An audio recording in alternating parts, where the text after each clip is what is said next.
जो होता है अच्छे के लिए होता है, क्या यह सच है या एक वहम, चलो जानते हैं। रवि एक गरीब लेकिन होशियार लड़का था। उसका सपना था कि वह अपनी माँ को एक बेहतर जिंदगी दे सके। उसके पिता का बचपन में ही निधन हो गया था और अब उसकी माँ दूसरों के घरों में काम करके जैसे तैसे घर चला रही थी। रवि भी पढ़ाई के साथ साथ चाय के ठेले पर काम करता था। उसके पास फटे पुराने कपड़े थे लेकिन आंखों में बड़े सपने थे। रवि की मेहनत रंग लाई और उसे एक बड़ी कंपनी में इंटरव्यू के लिए बुलाया गया। ये नौकरी उसके और उसकी माँ के लिए गरीबी से बाहर निकलने का एकमात्र रास्ता थी, लेकिन उसके पास अच्छे कपड़े नहीं थे। पड़ोस के शर्मा अंकल ने उसे अपना पुराना लेकिन साफ सुथरा सूट दिया। रवि खुशी खुशी इंटरव्यू के लिए निकल पड़ा। उसकी माँ ने रोते हुए कहा, बेटा, भगवान तेरा भला करे, तेरा दिन अच्छा जाए। रवि ने सिर झुकाकर आशीर्वाद लिया और पैदल ही बस स्टॉप की तरफ बढ़ा। रवि बस में चढ़ा लेकिन कंडक्टर ने उसे रोक लिया। टिकट के पैसे हैं? रवि ने जेब टटोली लेकिन उसमें सिर्फ 3 रुपए थे, जबकि टिकट का किराया 5 रुपए था। कंडक्टर ने उसे धक्का देकर बस से उतार दिया। रवि निराश हो गया। उसे पैदल ही इंटरव्यू के लिए जाना पड़ा। रास्ते में एक तेज रफ्तार बाइक ने उसे टक्कर मार दी। उसके कपड़े गंदे हो गए, घुटना छिल गया। दर्द में कराहते हुए वह जैसे तैसे इंटरव्यू स्थल पहुंचा, लेकिन वहां पहुंचते ही एक गार्ड ने उसे रोक दिया। इंटरव्यू खत्म हो चुका है, अब कोई अंदर नहीं जा सकता। रवि की आंखों में आंसू आ गए। उसने खुद से कहा, मेरी किस्मत ही खराब है, गरीबों के साथ ऐसा ही होता है।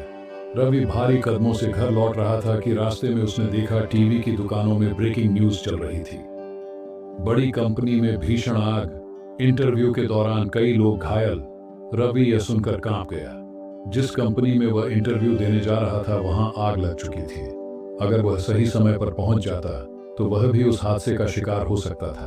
उसे अपनी माँ की बात याद आई, भगवान तेरा भला करे, तेरा दिन अच्छा जाए। रवि की आंखों से आंसू बहने लगे। आज उसे समझ में आया कि गरीबी उसके खिलाफ नहीं बल्कि उसकी रक्षा कर रही थी।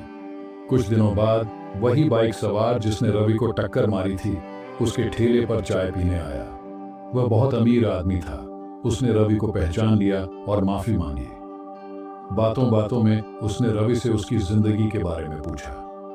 जब रवि ने उसे बताया कि वह कितनी मुश्किलों में है तो उस आदमी ने मुस्कुराते हुए कहा, मैं ही उस कंपनी का मालिक था।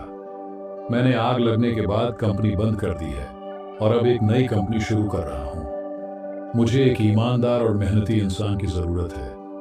क्या तुम मेरी टीम ज्वाइन करोगे? रवि को विश्वास नहीं हो रहा था।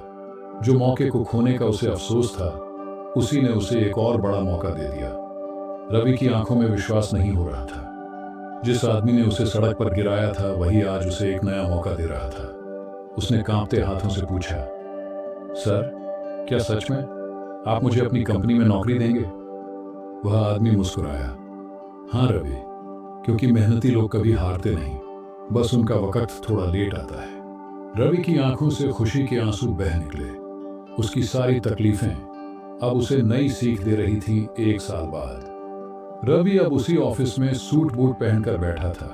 उसकी मेहनत और ईमानदारी ने उसे कंपनी में ऊंचा मुकाम दिलाया। उसकी माँ, जो कभी दूसरों के घरों में काम करती थी, अब आराम से अपने बेटे की कामयाबी देख रही थी। यही है असली जिंदगी दोस्तों। कर्म करते चलो, फल तो फ्रूट शॉप पर भी मिल जाते हैं। धन्यवाद दोस्तों। अगर मेरी ये कहानी आपको पसंद आई हो तो लाइक जरूर करें। अगर आप भी मानते हैं कि जो होता है अच्छे के लिए होता है तो वीडियो को शेयर करें। और हाँ, ऐसी ही और जबरदस्त कहानियों के लिए चैनल को सब्सक्राइब करना ना भूलें। मिलते हैं अगली कहानी में। तब तक के लिए मेहनत करो, किस्मत खुद बदल जाएगी। जिंदगी में जो कुछ भी होता है वह किसी न किसी वजह से होता है। गरीबी, तकलीफें, असफलताएं, ये सब हमारी भलाई के लिए होती हैं। हमें सिर्फ धैर्य रखना आना चाहिए, क्योंकि जो होता है वो हमेशा अच्छे के लिए होता है।